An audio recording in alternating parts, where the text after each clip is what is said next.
시신을 훼손하고 유기한 현역 장교, 신상정보 공개제도 도입 이후 처음으로 군인 신분의 피의자 신상 공개, 그간 우발적 범행 주장을 뒤집는 계획범죄의 결정적 증거도 드러났는데 파면 팔수록 놀라운 사건의 전말 주민뉴스에서 집중 분석합니다. 공원에서 반려견의 털을 깎는 견주, 경범죄 처벌 가능할까? 프랑스에선 거리의 개 배설물 때문에 반려견 DNA 등록제까지 나왔다는데 반려동물 천만시대, 선택이 아닌 의무가 돼야 할 펫티켓 알려드립니다. 길을 걷다 총알이 날아왔다. 시험 사격 중 인도로 튄 산탄의 살인 미수죄로 신고당한 엽사 소식과 속초 대포항 유람선 사업을 둘러싼 법정 다툼 비화 조짐 등 한 줄을 뜨겁게 달군 돈의 현안과 이슈, 주간 뉴스픽에서 깔끔히 정리해드립니다.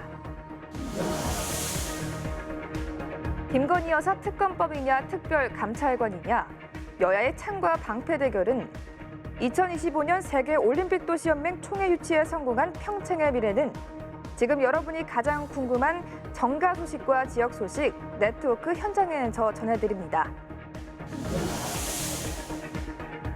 오늘 치러진 2025학년도 대학 수학 능력 시험, 학령 인구 감소 추세 속에 의대 증원 여파로 21년 만에 가장 많은 N수생이 지원했는데 이슈 토크에선 정재현 강원대 총장과 함께 지역대학의 역할과 미래 알아봅니다. 네, 시청자 여러분 안녕하십니까? 뉴스 그 이상의 뉴스, G1 뉴스쇼 김우진입니다. 전국에서 치러진 2025학년도 대학 수학능력시험이 조금 전에 끝이 났습니다. 오늘 시험에는 52만 2천여 명의 수험생이 지원했고 도내에서는 11,000여 명이 응시했는데요. 올해 가장 눈에 띄는 점은 반수생과 재수생 등 N수생이 18만 1천여 명으로 21년 만에 가장 많았다는 점입니다. 의대 증원이 반영된 첫 시험이었던 만큼 의대에 도전하는 N수생이 크게 늘어난 것으로 보이는데요. 결과를 떠나서 12년간의 긴 레이스를 달려온 수험생 여러분, 정말 고생 많으셨습니다. 지금까지 노력한 시간들이 단 하루의 평가만을 위한 것이 아니라 인생이란 긴 항해에서 거친 파도와 바람을 헤쳐나갈 원동력이 되길 바라겠습니다. 자, 그럼 한 주간의 주요 뉴스 속 현안과 이슈를 빠르고 쉽게 짚어보는 G1 뉴스쇼, 지금 시작하겠습니다.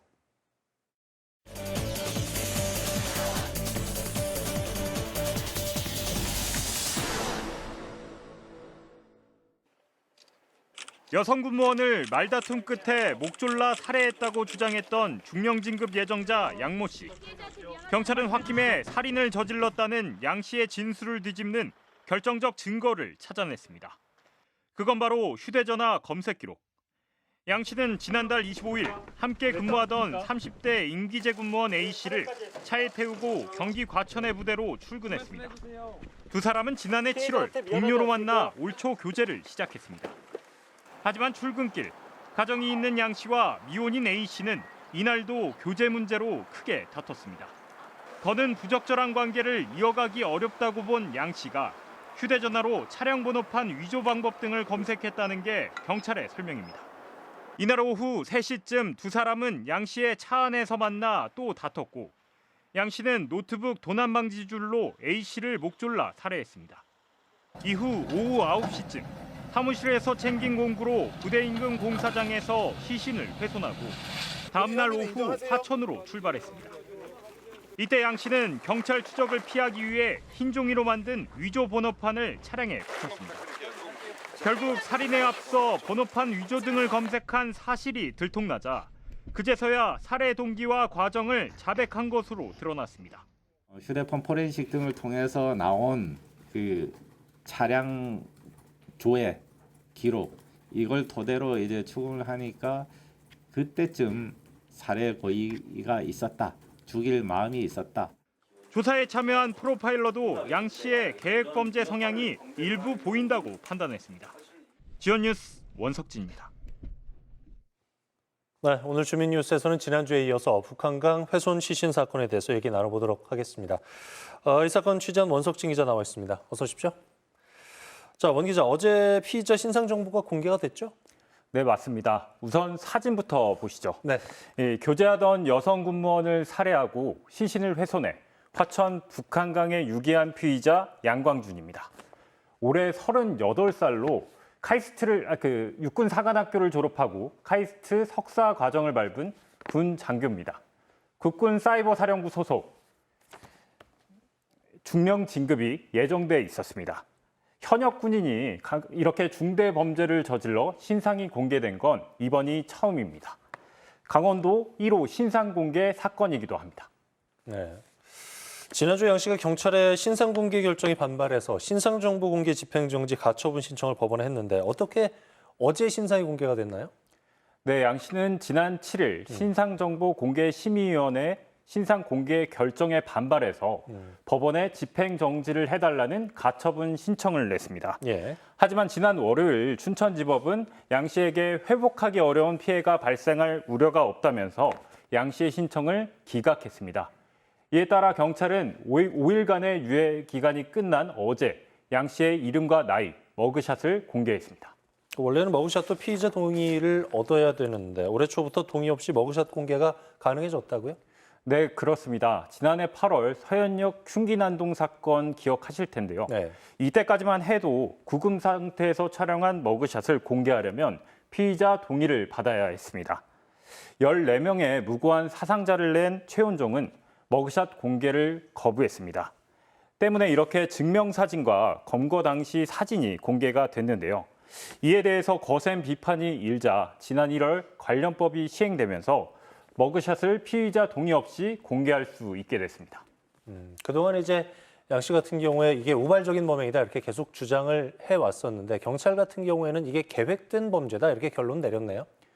네, 경찰은 양 씨가 말다툼 끝에 피해자를 홧김에 살해했다는 주장을 뒤집는 이 결정적 증거를 찾아냈습니다.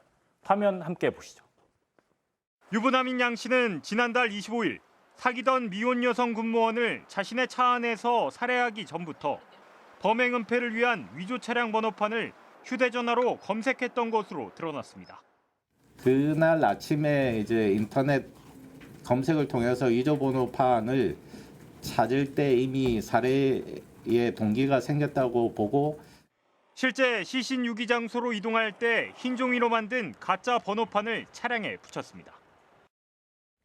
계획된 범죄라면은 무거운 처벌을 피할 수 없을 것 같은데 현역 장교이지 않습니까? 양 씨 같은 경우에 앞으로 어떻게 재판받게 됩니까? 네, 우선 이어서 영상을 한번 보고 오겠습니다. 네. 계획 범행이 들통나 검찰에 구속 송치된 양 씨. 향후 재판도 군사법원이 아닌 민간법원에서 받게 됩니다. 고 이해람 중사 사건으로 개정된 군사법원법이 재작년 7월 시행되면서 군 관련 사망 사건은 민간이 수사부터 재판까지 맡고 있기 때문입니다. 군인과 군무원의 관계가 상관과 부하 직원의 관계가 아니기 때문에 군 형법으로 의율되지는 않은 것입니다. 네, 그러니까 군 장교가 군무원을 살해한 사건이기 때문에 양 씨는 사건 초기부터 강원경찰의 수사를 받았던 겁니다. 이에 따라 양 씨의 기소 절차는 춘천지검이 맡고 1심 재판은 춘천지법에서 열릴 예정입니다. 네, 지금까지 주민뉴스 원석진 기자와 얘기 나눠봤습니다. 잘 들었습니다. 산책 중 길 한가운데 덩그러니 놓인 너는 다들 한 번쯤 본 적 있으시죠? 그 찰나의 순간에 코를 찌푸리며 아 이건 좀 아닌데 라고 생각하며 요리조리 피해 산책하신 적 있으실 텐데요. 오늘은 우리 모두가 불쾌했던 그 문제, 반려견과의 공공장소 펫티켓 이야기 해보겠습니다. 프랑스의 한 소도시에선 2025년부터 길거리에 있는 변의 DNA를 검사해 주인에게 벌금을 부과한다는데요. 이런 공공장소 펫티켓을 강화하려는 움직임은 다른 여러 나라에서도 나타나고 있는데요. 공공장소에서 반려견의 배설물을 치우지 않는 사람이 늘어나자 프랑스의 지방도시는 대책 마련에 나섰습니다. 지정구역에서 배설물이 발견되면 채취 후 DNA를 분석해 개 주인을 찾는다는 계획이죠. 배설물을 치우지 않은 주인에게 237유로의 과태료가 부과됩니다. DNA 등록은 무료이며 의무사항은 아니지만 지정구역에 출입할 경우 카드를 소지해야 하며 반려견의 DNA 카드가 없는 없는 주인에겐 35유로의 벌금이 부과될 수 있습니다. 프랑스와 드코스테르 시장은 깨끗한 생활 환경을 만들기 위한 대다수의 노력을 망치는 극소수가 여전히 존재한다며 이번 결정이 주민에게 반가운 소식은 아니지만 필요한 조치라고 말했는데요. 프랑스뿐만 아니라 스페인, 이탈리아에서도 거리에 배설물을 방치하는 견주들을 추적해 벌금을 물리기 위해 반려견 DNA 등록제를 도입하고 있습니다. 이 제도, 우리나라 또한 필요해 보이는데요. 배설물만의 문제가 아니라 최근 한 방송사의 보도에 따르면 충남 천안의 한 공원에서 패티캣을 지키지 않아 또 눈살이 찌푸려지는 일이 발생했습니다. 제보자 A씨는 주인이 손에 가위를 들고 공원 테이블 위에서 강아지 털을 자르고 있더라고 설명했는데요. 함께 공개된 영상에서 공원 테이블 위에 강아지 한 마리가 다소곳하게 서 있고 남성이 가위를 들고 여기저기 털을 직접 다듬는 모습입니다. 여러 사람이 이용하는 공원 테이블 위에서 반려견의 털을 깎는다니 정말 비위생적이죠. 한편 공공장소에서 개털을 깎는 행위는 경범죄 처벌법에 따라 10만 원 이하의 벌금 또는 구류에 처할 수 있는데요. 만약 개털이 사람 인체에 유해한 폐기물 등으로 인정될 때 폐기물 관리법이 적용돼 100만 원 이하의 과태료를 물 수도 있습니다. 동물보호법과 경범죄 처벌법은 반려동물과 관련된 안전 및 위생 규정을 정해 반려견 소유자들이 준수해야 하는 법적 의무와 벌금 사항을 다루고 있습니다. 주요 규정과 과태료는 다음과 같습니다. 반려동물 1,500만 시대, 이전에 없던 반려동물 등록제와 보호법 등 전 세계적으로 다양한 법률이 생겨나고 있는데요. 한국에서도 반려견과 함께 공공장소를 이용할 때 준수해야 할 규정이 늘어나고 있습니다. 반려동물과 함께 사는 시대에 규제와 패티켓은 모두의 안전과 쾌적한 환경을 위한 약속입니다. 여러분도 우리 반려동물들과의 더 행복한 시간을 보내기 위해 작은 패티켓부터 잘 지켜보는 건 어떨까요?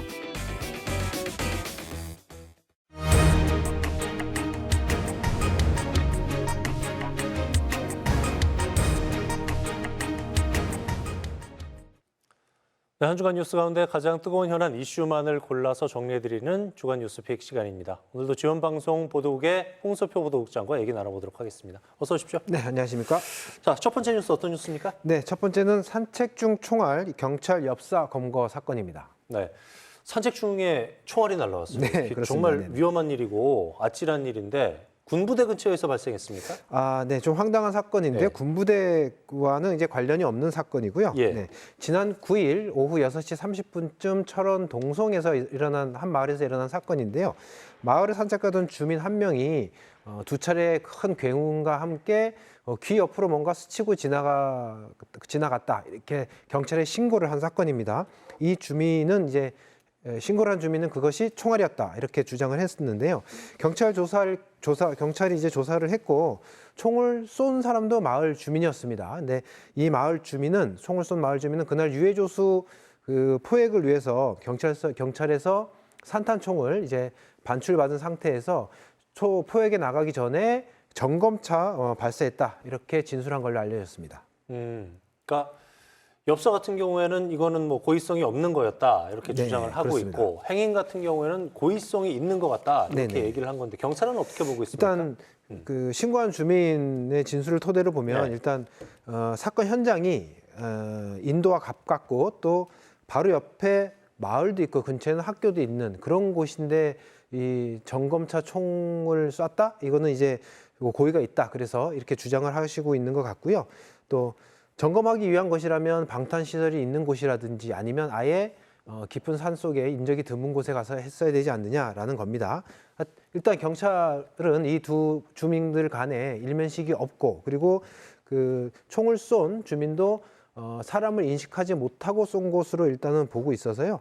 하지만 이 사건 자체는 총포, 도검, 화약류 등의 안전관리에 관한 법률 위반 혐의로 일단 입건을 하고 조사를 하고 있습니다. 그러니까요. 큰일 날 뻔하지 않았습니까? 다시는 이런 일이 좀 발생하지 않도록 수련 면허에 대한 교육 관리를 좀 잘 해야 되겠습니다. 네. 다음 뉴스 어떤 뉴스인가요? 네, 저번에도 한번 전해드린 적이 있는데요. 예. 속초 대포항 유람선 갈등 법적 다툼 비화입니다. 예, 속초 대포항 유람선 관련돼서 이제 어민하고 사업자 간의 갈등이 좀 커지고 있다 이런 얘기 들은 것 같은데 그 이후에도 이견이 좀 좁혀지지 않나 봐요? 네, 맞습니다. 그때도 설명드렸지만 네. 이 뭐 문제가 쉽게 해결될 것 같지는 않습니다. 일단 그 유람선이 점용 사용 허가를 받고 사용하려고 하는 대포항의 항만 부지 그 부지를 지금 어민들이 임시로 지금 어구에 조업하는 그런 용도로 사용을 하고 있거든요. 그래서 오랜 기간 또 이렇게 사용을 해왔고, 근데 일단은 임시 사용 중인 이 부지에 대해서 속초시가 철거 명령을 내렸는데 어민들은 철거를 하지 않았고, 이제 철거 명령 그 시간이 지나면서 이제 속초시는 강제 철거를 하겠다라는 행정 처분을 결정을 한 상태입니다. 근데 어쨌든 유람선 사업자는 또 지난 5월에 그 시설, 그 부지에 대해서 어항 시설 사용 점용 허가를 취득했기 때문에 거기를 사용하겠다 해야 된다는 입장이고요. 그러니까 어민들이 임시 사용하는 부분들을 자진 철거하지 않았기 때문에 뭐 속초시는 강제 철거를 하겠다 그러고 사업자는 빨리 그 부분을 사용하겠다고 하니 결국 이제 충돌이 좀 예상이 됩니다. 어민 작업장의 강제 철거가 확정이 되면서 이게 상황이 좀 더 꼬인 모양새인데 네. 법적 다툼이 불가피하다고요? 그럴 것 같습니다. 어민들은 이제 오래전부터 사용해 왔던 부지고 또 이 강제 철거를 그 행정처분이 나오기 전에 속초시에 대체 부지도 요청했지만 그게 받아들여지지 않았고 대체 부지도 마련되지 않았기 때문에 일단 어민들은 행정처분에 그 합당한지를 묻는 행정심판과 같은 법적 대응을 예고한 상태고요. 또 사업자대로 반발하긴 마찬가지입니다. 속초시 안일한 행정으로 계속 그 유람선을 운영을 하지 못하고 있기 때문에 피해가 발생하고 있다고 주장을 하고 있어서 절차를 마친 사업을 못하게 하는 속초시를 상대로 또 손해배상 청구 소송 같은 소송을 준비하고 있는 것으로 알려져 있고요. 결국 어민들도 그다음 사업자도 다음에 이거를 가운데서 중재를 해야 되는 행정인 속초시도 뭐 현재로서는 이렇다 할 답을 내놓고 있지 못해서 결국은 법정에 가서 법적으로 좀 해결이 되지 않을까 그렇게 갈등이 불가피해 보입니다. 네. 당장은 뭐 이거 해결의 실마리가 보이지 않는 것 같은데 돌아가는 거 좀 지켜봐야 되겠네요. 네, 다음 그렇습니다. 뉴스 어떤 뉴스입니까? 네, 겨울철 별미 밀복이 돌아왔다입니다. 저희가 이제 뉴스를 통해서도 그렇고 동해안의 수온이 상승하면서 대표적인 오징어 어획량이 급감했다 이런 얘기는 들은 적이 있는데 네. 그 자리를 밀복이 메우고 있다고요? 네, 그렇습니다. 동해안 대표 어종 하면 여러분들 잘 아시는 오징어, 명태, 뭐 꽁치, 청어 이런 어종들인데요. 최근에 저도 이런 어종들이 뭐 조업에서 많이 잡혔다, 풍어다라는 소식을 전해드린 기억이 최근 몇 년 동안은 거의 없는 것 같습니다. 그만큼 이 주력 어종이 잡히지 않는다는 얘기고요. 그 원인은 뭐 기후 변화에 따른 바다 생태계 환경이 급변했기 때문이라는 게 이제 전문가들의 분석이긴 합니다. 근데 결국 이제 오징어를 잡던 체납기 어선, 체납기 어선들이 이제 주로 오징어를 조업을 하는데 이 어선들이 이제 밀복 조업에 나선 겁니다. 이 밀복은 보고는 이제 주로 겨울철에 많이 잡히는 이 시즌 어종이거든요. 근데 그래서 과거에는 주로 앞서 말씀드린 그런 주력 어종을 잡고 보고가 뭐 겨울철에 잡히면 부가소득 정도의 느낌의 어종이었는데 이제는 주력 어종이 안 잡히니까 밀복 이런 보고가 겨울철 주력 어종으로 지금 급부상하고 있다 이렇게 좀 볼 수 있을 것 같고요. 특히 이제 보고도 종류가 여러 가지인데 아시겠지만 보고는 독성이 많아서 독성이 있는 어종으로 알려져 있죠. 근데 밀복은 그 보고 중에서도 가장 독성이 약한 거의 없는 어종이어서 또 인기가 많다고 합니다. 네. 그 이제 풍어가 된다는 소식은 굉장히 좋은 소식인데 이게 또 문제가 되는 게 너무 많이 잡히면은 이게 가격이 또 떨어진대요. 네네, 그래서 맞습니다. 어민들 걱정이 커지고 있다고 하는데 네네. 뭐 어떻게 하겠습니까? 우리는 그냥 많이 사 먹는 방법밖에 없을까요? 이거 어떻게 할까요? 뭐 현재로선 그럴 예. 것 같은데요. 예. 제가 앞서도 말씀드렸지만 모든 어종이 비슷하긴 하지만 뭐 많이 나는 때가 있거든요. 예. 특히 이제 보고는 겨울철에 많이 나는 시즌 어종인데 이때 한참 잡힐 때 너무 확 잡히면 어가가 떨어지게 돼 있습니다. 공급량이 많아지니까요. 근데 그만큼 소비가 받쳐주면 어가를 유지할 수 있거든요. 다시 말하면 보고가 많이 잡히면 우리 소비자들께서 보고를 많이 좀 관심 갖고 소비를 해주시면 많이 잡히더라도 어가가 뚝 떨어지지 않고 어느 정도 선을 유지해 줄 수 있다. 그래야 많이 잡히고 어민들에게도 어가 소득에도 좀 도움이 되겠다. 그래서 올해는 올겨울 그 보고 좀 관심 갖고 많이 좀 소비자 우리 도민 여러분들도 소비를 좀 해주셨으면 좋겠습니다. 네. 앞으로도 뭐 수온 상승에 따라서 어획량 급감 문제는 계속해서 지속이 될 텐데 연구도 좀 많이 해야 될 것 같고 대안이 좀 마련이 됐으면 좋겠네요. 지금까지 주간 뉴스픽 홍서표 보도국장과 얘기 나눠봤습니다. 잘 들었습니다. 네, 감사합니다.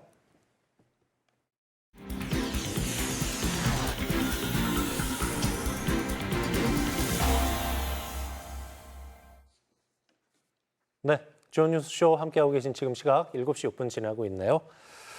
이번 순서는 여러분이 가장 궁금해하시는 정가 소식들 그리고 지역 소식 전해드리는 네트워크 현장 N 시간입니다. 오늘은 서울과 영서지사 연결해 보도록 하죠. 먼저 국회 연결해서 정치권 소식 들어보겠습니다. 김도환 기자. 네, 국회입니다. 상황이 좀 급박하게 돌아가는 것 같아요. 이른바 김건희 특별법이 다시 야당 단독으로 본회의를 통과했군요. 네, 이번엔 대폭 수정된 특검법입니다. 수사 대상을 2개만으로 확 좁혔습니다. 그러니까 도이치모터스 주가 조작 연루 의혹과 명태균 씨 의혹 2가지만입니다. 특검 후보 추천 권한도 제3자, 그러니까 이 경우엔 대법원장이 갖는 내용도 포함했습니다. 다 양보했다, 받아라, 이런 절충 아닌데 여당은 표결에 불참했습니다. 오늘 오후 2시부터 시작된 본회의의 마지막 안건으로 올라갔는데 국민의힘은 법안 상정을 앞둔 토론 도중 퇴장했습니다. 결국 다시 특검법은 야당 단독으로 처리됐습니다. 윤석열 대통령이 제2요구권을 행사하면 국회에서 재의결해야 합니다. 예정대로라면 오는 28일 본회의에서 재표결할 텐데 이때는 무기명 투표입니다. 국민의힘 이탈표가 나올 수도 있다는 뜻입니다. 국민의힘은 본회의 퇴장 직후 비공개 의원총회를 열어 특별감찰관 추천 관련 논의를 시작했습니다. 그리고 당론으로 채택을 했습니다. 친윤 친한 사이 이견이 있었던 사안인데 일단 특별감찰관은 받고 이른바 단일 대우를 유지해서 특검법은 막아보자는 전략으로 보입니다. 야당은 수정안으로 이탈표를 자극하는 동시에 탄핵에도 점차 무게를 실어가고 있습니다. 야권이 장외 집회를 공동 개최하고 특히 조국혁신당은 오는 20일 광화문에서 탄핵 소추안 초안을 공개한다는 방침입니다. 네, 여야 대치가 정말 극한으로 치닫고 있는 것 같은데요. 고비는 내일인 것 같아요. 이재명 대표에 대한 1심 선고가 예정돼 있죠? 네, 내일은 공직선거법 위반 혐의에 대한 1심 선고 공판입니다. 국민의힘은 생중계를 요구했었는데요. 법원은 어제 관련되는 법익들을 종합적으로 고려해 볼 때 촬영, 중계방송을 하지 않기로 했다고 밝혔습니다. 거대 야당 대표이자 유력한 차기 대선 주자의 정치 생명과 직결되는 사안이라서 결과에 따라 후폭풍이 불가피합니다. 그래서 판단은 당연히 법원이 하는 것이겠지만 여야 할 것 없이 총력 대응하고 있습니다. 일단 민주당은 윤석열 대통령과 김건희 여사를 겨냥한 장외 집회를 이어가면서 동시에 이 대표의 무죄 판결을 촉구하는 탄원 서명을 받고 있습니다. 검찰이 이례적으로 터무니없는 중형을 구형했다면서 압박도 이어가고 있습니다. 국민의힘은 이런 민주당의 활동을 방탄으로 규정하고 사법부에 대한 압박을 그만하라고 촉구하고 있습니다. 동시에 이재명 민주당 대표의 사법 리스크를 부각하는 데 집중하고 있습니다. 국민의힘 법사위원들은 어제 기자회견을 열고 이재명 대표의 대선 불법 자금 관련 의혹을 제기하고 수사를 촉구하기도 했습니다. 이재명 대표는 현재 재판만 4개를 받고 있는데 내일 선고가 첫 판결입니다. 3가지 시나리오가 있겠는데 벌금 100만 원 이상이 나오면 이 대표의 피선고권이 박탈됩니다. 물론 대법까지 가야겠지만 입지가 휘청일 겁니다. 반대로 무죄가 나오면 여당은 특검 방어 명분도 사라지고 탄핵 국면으로 갈 공산이 큽니다. 그 중간, 그러니까 100만 원 이하 벌금이 나오면 유죄이기는 해도 정치적인 승리는 이재명 대표 몫일 겁니다. 다만 정가에서는 내일 허위사실 공표 재판보다 25일로 예정된 위증교사 혐의에 대한 1심 선고를 더 무겁게 보고 있습니다. 국민의힘도 25일 선고는 국민의 알 권리를 고려해 생중계해달라고 법원에 요청했습니다. 네, 계속해서 이번엔 강원도 소식 알아보죠. 지난주에도 좀 얘기를 나눴지만은 현 시점에서 강원도로서는 국비 확보에 초점을 맞춰야 되는 거 아닌가 싶어요. 네, 사법 리스크나 탄핵과는 별도로 국회에서 예산 심의가 한창 진행 중입니다. 다음 달 2일인 법정 시한을 최대한 맞춘다는 계획입니다. 강원도도 국비 증액을 위해 뛰고 있는데 그제는 김진태 도지사가 직접 국회를 방문했습니다. 민주당 예결위 간사인 허영 의원, 또 같은 당 중진 예결위원인 한기호 의원 등 두루 만났고 국민의힘 추경호 원내대표와 김상훈 정책위 의장도 면담했습니다. 이번 방문에서 김진태 지사는 여러 현안 가운데 딱 10개를 골라서 왜 사업이 필요하고 급한지 또 예산이 얼마가 왜 더 필요한지를 설명했습니다. 제2경춘국도 관련해서 265억 원, 조기 폐광지역 경제진흥사업 250억 원 등 10개 사업에서 754억 원을 증액하는 게 목표입니다. 물론 강원도뿐 아니라 모든 지자체가 국비 더 필요한 건 마찬가지라서 쉽지가 않을 겁니다. 또 앞서 말씀드렸다시피 정치권의 변수도 있습니다. 다만 예결위 구성이나 강원도 국회의원들의 정치력이 역대 최고조라는 안팎의 평가가 있기 때문에 강원도가 기대를 걸고 있습니다. 국회에서 전해드렸습니다. 네, 김동환 기자 잘 들었습니다. 그럼 이번에는 원주에 있는 지원방송 영서지사 연결해서 궁금한 지역 소식 알아보죠. 윤수진 기자. 네, 영서지사입니다. 네, 강원도에 또 한 번 세계적인 행사가 열린다는 소식 들어와 있네요. 올림픽 개최 도시 평창이 세계올림픽 도시연맹 총회 내년 개최지로 선정이 됐다고요?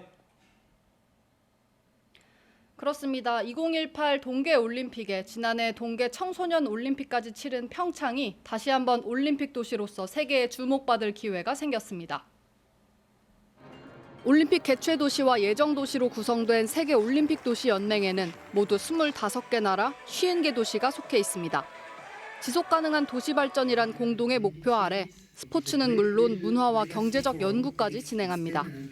내년 10월부터 엿새간 평창과 서울에서 총회 개최가 확정되자 지역사회는 다시 한번 축제 분위기입니다. 평창이 다시 한번 국제 스포츠의 중심으로 주목받는 기회가 될 것입니다. 성공적으로 치러서 다시 한번 평창에 같이 대한민국의 국격을 높이도록 최선을 다해 준비하겠습니다. 그간 강구 중이던 올림픽 유산시설 활용 대책에도 탄력이 붙을 수 있는 만큼 평창구는 올림픽 도시의 국제적 위상을 높이고 올림픽 재유치에 대한 발판까지 마련할 계획입니다. 네, 이번에 원주 소식도 알아보겠습니다. 일제강점기 때 반출됐던 고려시대 석탑이 완전히 복원됐다고요? 맞습니다. 훼손됐던 원주 법천사지 지광국사탑이 고향인 원주로 돌아와 드디어 제 모습을 찾았습니다. 무려 113년 만입니다. 고려의 묘탑 중 최고의 걸작으로 꼽히는 지광국사탑은 국보로도 지정돼 있는데요. 원주에 있다 일제강점기 때 오사카로 반출되고 한국전쟁 때 폭격을 맞는 등 그간 갖은 고난을 겪은 비운의 석탑입니다. 지난해 조각난 부재들이 원주로 다시 돌아왔는데 최근에야 온전히 복원을 마친 겁니다. 다시 제자리를 찾았다는 것이 이 지역 주민들에게도 자긍심을 주고 국가적으로도 지역에 있는 이 문화재가 더 큰 의미를 가져올 수 있다고 생각을 합니다. 지광국사탑과 짝을 이루고 있던 탑비의 전시관 이전은 아직 과제로 남았지만 해외로 무단 반출됐던 우리 석조 유산이 제자리를 찾았다는 점에서 상당히 의미 있는 행보라고 볼 수 있겠습니다. 네, 끝으로 폐광 지역 소식도 좀 짚어볼게요. 외식업계 대통령으로 불리고 있죠. 백종원 더본코리아 대표가 정선에 흠뻑 빠졌다는데 이게 무슨 얘기예요? 폐광지라는 특색과 청정 자연이 어우러진 정선에서 지역 상권 살리기 프로젝트가 추진 중에 있습니다. 백 대표가 앞서 공들였던 충남 예산시장의 성공 사례를 본받을 수 있을지 기대되고 있습니다. 이른바 백종원 효과가 폐광지에서도 먹힐지 관심이 큰 상황인데요. 인구 8만도 안 되는 충남 예산의 경우 백종원 더본코리아 대표의 프로젝트로 8개월 새 무려 300만 명이 다녀갈 만큼 대성공을 거뒀습니다. 첫 단추는 외식산업개발원입니다. 더본코리아와 정선군, 강원랜드가 손잡고 지역 상인과 창업 희망자를 대상으로 한 컨설팅과 지역 농특산물과 축제 등의 연구 개발을 진행할 계획입니다. 되게 기대를 많이 하고 있어요. 그래서 또 우리도 저렇게 예산이나 다른 곳 백종원 더본코리아가 진행하는 그런 시장처럼 될 거라는 기대감을 되게 많이 갖고 있습니다. 참여하려는 노력 의지도 강한 것 같습니다. 지역 자원을 최대한 살리기 위해 광산촌 생활사 전시관인 뿌리관 건물을 활용할 예정인데 본격적인 운영 시점은 내후년으로 점쳐지고 있습니다. 더본코리아는 이 외식산업개발원을 정선 사북과 고한시장의 상권 활성화를 넘어 강원과 충북권까지 아우르는 거점으로 삼겠다는 전략인 만큼 침체됐던 폐광지의 새로운 돌파구가 될 수 있을지 기대됩니다. 지금까지 영서지사에서 전해드렸습니다.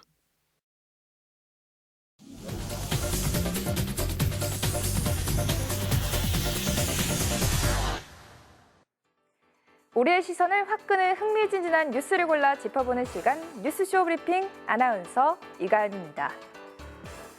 별다른 조리 없이 간단하게 먹을 수 있어 편리하고 밥 반찬부터 간식에 안주까지 남녀노소 사랑받는 이것 바로 김이죠.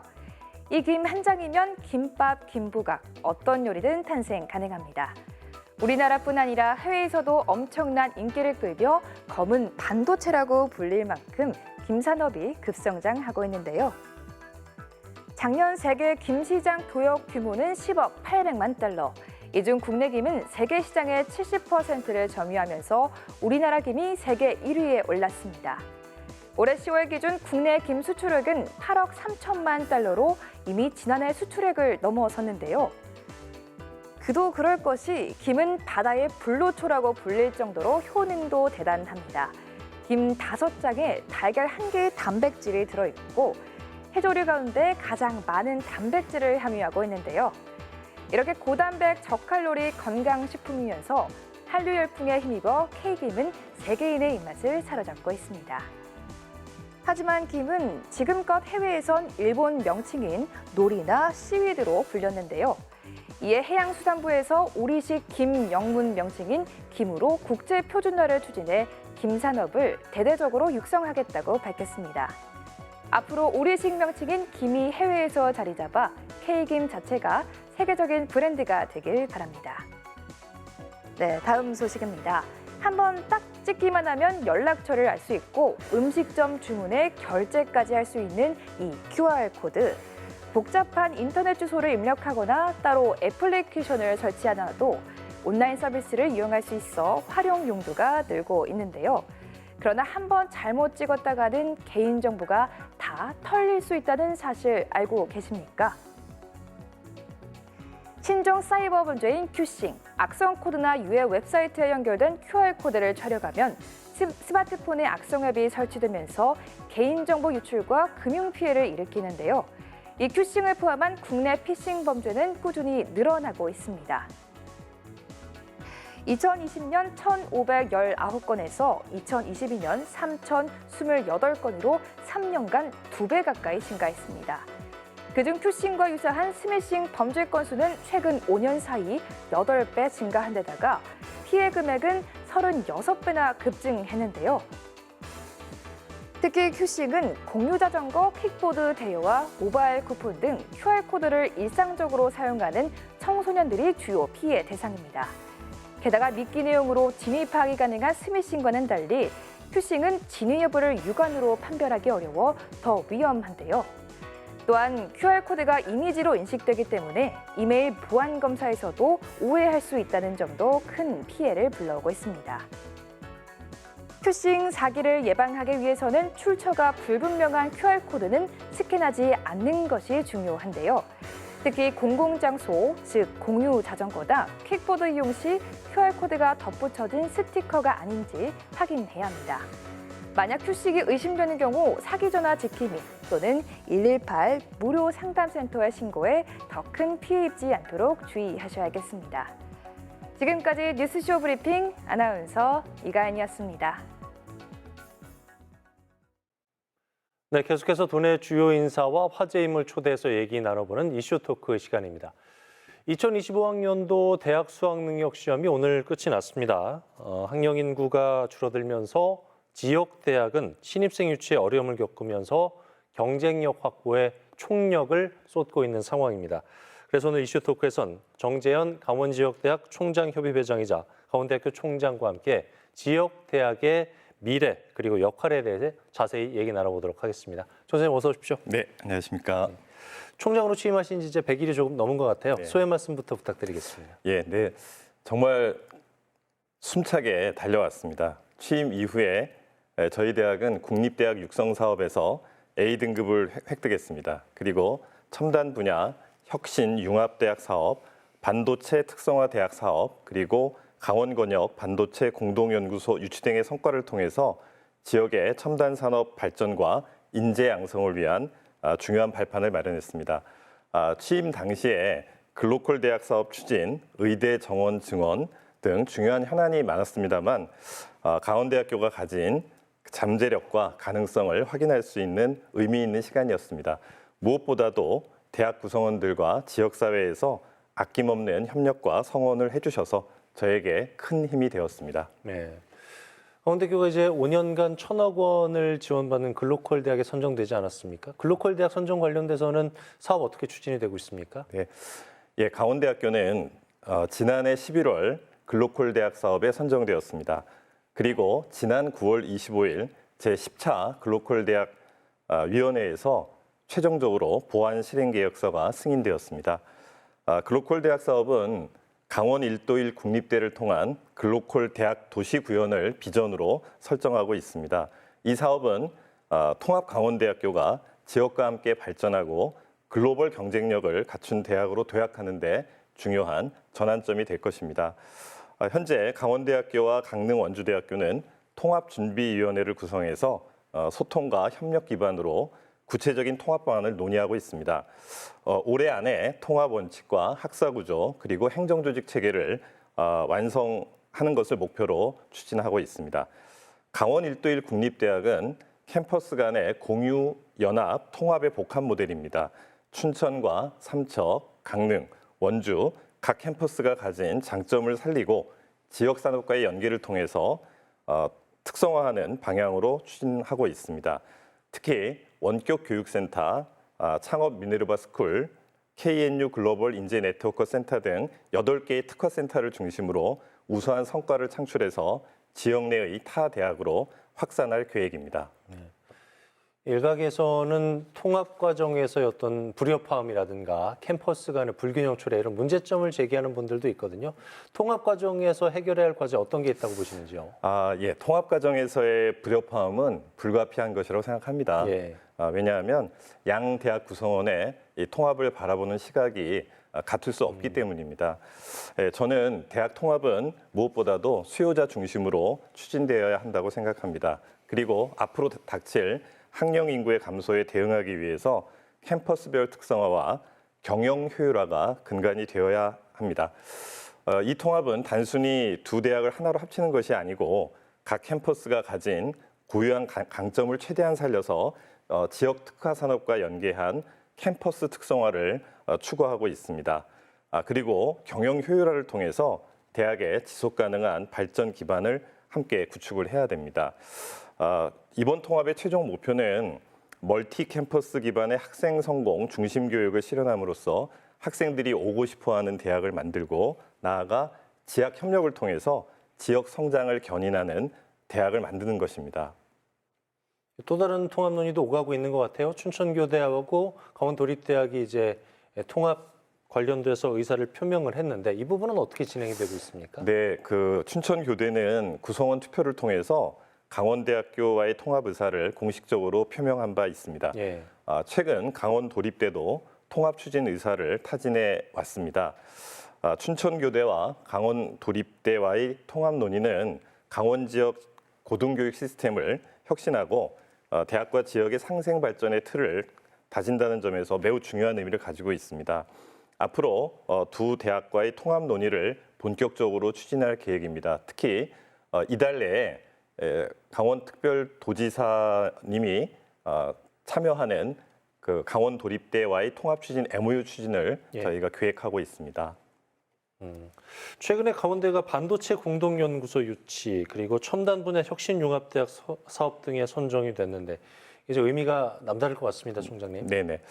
예, 반도체 공동연구소 유치와 첨단 분야 혁신융합대학 사업 선정은 강원대학교가 첨단 산업 인재 양성의 핵심 거점으로 성장하는 계기가 될 것입니다. 강원권역 반도체 공동연구소는 국내 유일한 반도체 설계와 테스트에 특화된 연구소입니다. 약 780억 원의 관련 예산이 투입될 예정입니다.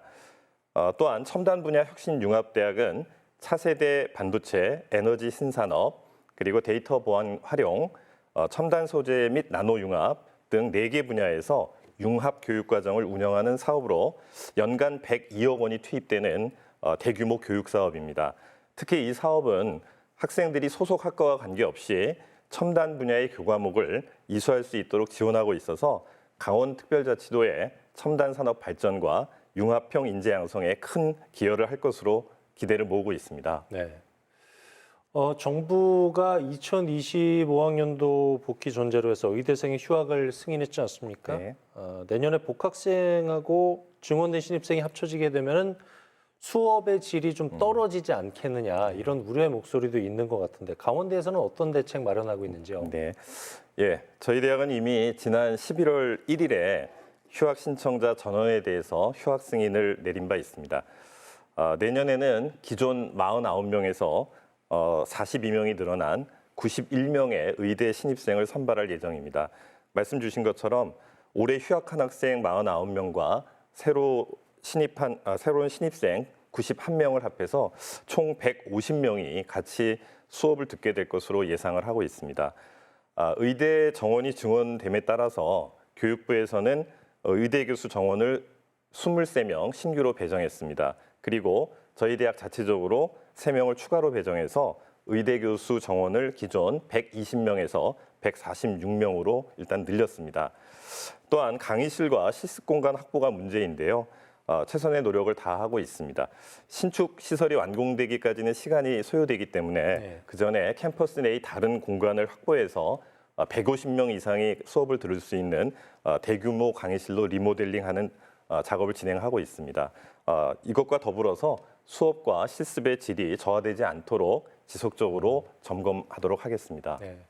총장님께서 강원지역대학 총장협의회장도 맡고 계시잖아요. 네. 학령 인구 감소와 재원 부족 등으로 지역대학 현실이 참 녹록지가 않은 상황인데 지역대학의 경쟁력 강화를 위해서는 어떤 노력이 필요하다고 보시는지요? 네, 모든 지역대학들이 비슷한 고민을 하고 있을 것입니다.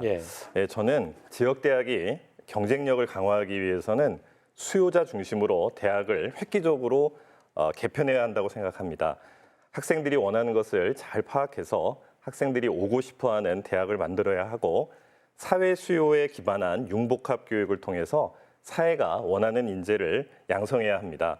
또한 외국인 유학생 유치나 평생교육 프로그램 확대 등을 통해서 기존 대학의 역할을 점차 확대해 나가야 할 것입니다. 강원대학교는 우수한 신입생 유치를 위해서 강원 지역뿐만 아니라 수도권을 대상으로 홍보를 강화할 계획입니다. 국가 거점 국립대학으로서의 장점과 잠재력, 그리고 글로컬 대학 사업의 선정 등 미래의 발전 가능성을 적극적으로 홍보할 계획입니다. 다음으로는 학생 성공 중심의 미래형 교육 시스템을 구축할 계획을 가지고 있습니다. 자유전공 학부, 무전공 학과를 확대해서 학생들의 전공 선택권을 확대하고 최근 글로벌 미래 융합대학이라는 단과대학 신설안을 내놓은 바 있습니다. 더불어서 미래 융합 가상 학과를 활성화함으로써 미래 사회에서 요구하는 융합 인재를 양성할 계획을 가지고 있습니다. 마지막으로 학령 인구가 줄어들게 되면 학생 충원이 문제입니다. 그래서 재학생 충원율 제고를 위해 글로컬 대학 사업과 연계한 학사 구조 혁신을 추진하고 있고요. 탄력 정원제를 고도화해서 학과 정원을 지속적으로 조정해 나갈 계획입니다. 지역 대학의 위기라는 게 사실 그냥 대학의 위기로 끝나는 게 아니라 지역 소멸과 연계되기 때문에 상당히 중요한 문제인데 앞으로 지역 대학의 중요성, 의미가 계속해서 남달라질 것 같아요. 네네. 뭐 이미 이제 지역과 대학은 하나의 운명 공동체란 말이 있습니다. 강원대는 대학의 자원을 지역 사회와 공유하며 지역 문제 해결과 지속 가능한 성장을 지원하는 싱크탱크의 역할을 담당해 왔습니다. 캠퍼스 혁신 파크를 구축해서 지역 경제 활성화와 청년 일자리 창출에 기여하고 있으며 강원, 춘천, 강소 연구개발 특구 지정으로 바이오, 신소재, 헬스케어 분야를 중심으로 지역의 중소기업과 긴밀하게 협력해 나가고 있습니다. 최근에는 디지털 밀리터리 학과를 신설하고 첨단 군사과학 기술 연구소를 신설했습니다.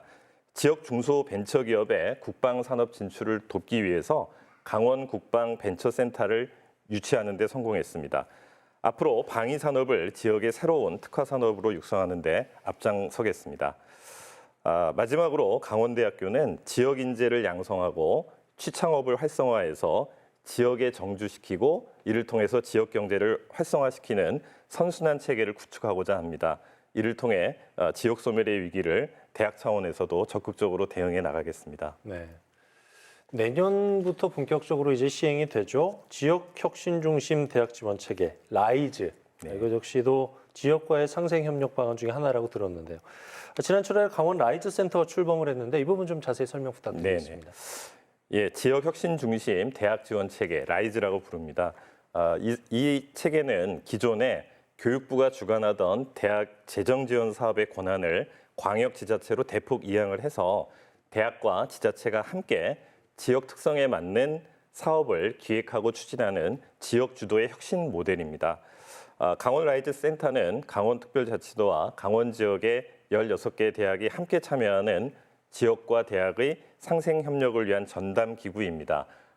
내년 1월부터 본격적인 사업이 시작될 예정으로 있습니다. 강원대학교는 대학과 지역사회가 함께할 수 있는 협력형 지산학 거버넌스 구축을 위해서 지난 9월 6일 강원대 라이즈 추진단을 발족하여 선제적으로 대응하고 있습니다. 강원대학교는 불필요한 대학 간 경쟁을 최소화하고 도내 18개 지자체와 혁신기관 그리고 지역 내의 다른 대학들과의 협력을 통해서 강원 라이즈 센터가 안정적으로 출범할 수 있도록 협력할 것입니다. 강원대 라이즈 추진단을 통해서 지속적으로 학내에 설명회를 하고 또 지자체와의 간담회를 실시하고 있습니다. 앞으로 도내 대학, 지역 혁신기관 등과의 다양한 협력을 통해서 공동으로 사업을 추진할 계획을 가지고 있습니다. 네. 자, 취임 100일을 맞아서 정재현 총장 모시고 남은 4년의 계획 또 주요 교육 현안에 대해서 말씀을 들어봤는데요. 끝으로 정리 말씀 부탁드리겠습니다. 예, 제가 취임하면서도 말씀을 드린 바 있습니다만 저는 강원 1도1 국립대학을 완성을 하고 글로컬 대학 사업을 성공적으로 수행함으로써 앞으로 남은 임기 동안 강원대학교가 글로벌 무대에서 경쟁력이 있는 대학으로 도약할 수 있도록 모든 노력을 기울일 생각입니다. 또한 지역 혁신을 선도하는 대학으로서 통합 강원대학교가 강원특별자치도 발전에 기여할 수 있도록 최선을 다하겠습니다.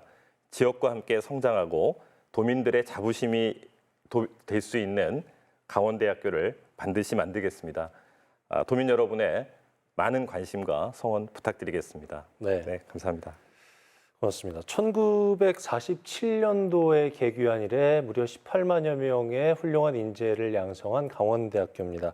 앞으로 글로컬 대학 지원을 마중물 삼아서 대한민국 대표의 국가 거점 국립대학으로 세계적인 글로벌 명문대학으로 거듭나길 바라겠습니다. 지금까지 정재현 강원대 총장과 함께 얘기 나눠봤습니다. 총장님 오늘 말씀 고맙습니다. 네, 감사합니다. 네, 잠시 후 밤 11시입니다. 우리나라 축구대표팀이 쿠웨이트와 북중미 월드컵 아시아 지역 3차 예선 5차전을 치릅니다. 허벅지 부상에서 돌아온 손흥민의 출전 여부가 최대 관심사로 떠오른 가운데 손흥민이 한국 축구 역대 세 번째 A매치 50호 골을 달성할 수 있을지도 기대가 되고 있는데요. 한국이 오늘 쿠웨이트에 이어 닷새 뒤 팔레스타인까지 중동 원정 2연전을 모두 승리한다면 11회 연속 월드컵 본선 진출 가능성이 매우 커집니다. 차가운 가을밤 우리 대표팀이 중동 모래바람을 잠재울 수 있도록 뜨거운 응원 보내주시기 바랍니다. 뉴스 그 이상의 뉴스 G1 뉴스쇼 저희가 준비한 소식은 여기까지입니다. 편안한 저녁 시간 보내십시오. 고맙습니다.